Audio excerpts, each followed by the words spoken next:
Hi everyone, here we've got Xiaomi Redmi 9 and let me show you how to block a contact or a number in this device.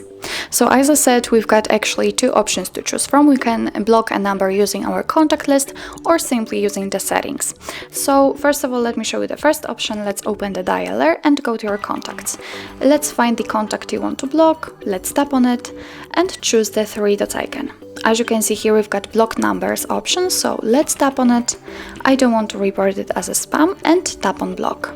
As you can see by this icon, we can say that this number is blocked, so it means that from now on you won't receive any incoming calls or text messages from that number. If you want to unblock it, just tap on the three dots icon and tap on unblock numbers. But let me get back, and now it doesn't really matter if you will be on your favorites, recents or contacts. We've got the three dots icon right here in the right upper corner, so let's tap on it, click on the settings, and here we've got the blocked number, so let's tap on it. As you can see here, we've got our blacklist. This is the number we just blocked from our contact list. What's more, we can block all unknown numbers, as you can see here, so your device will block calls from unidentified callers. Now this option is turned off. If you want to turn it on, just tap on the switcher right here. What's more, we can add a number manually.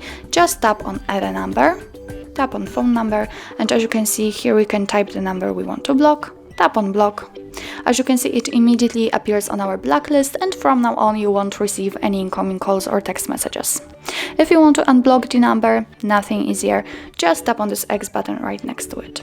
Click on unblock, and as you can see, it immediately disappears from our blacklist. So that's all. This is how to block a number in your Xiaomi Redmi 9. Thank you so much for watching, and if you find that this video was helpful, please hit the subscribe button and leave the thumbs up.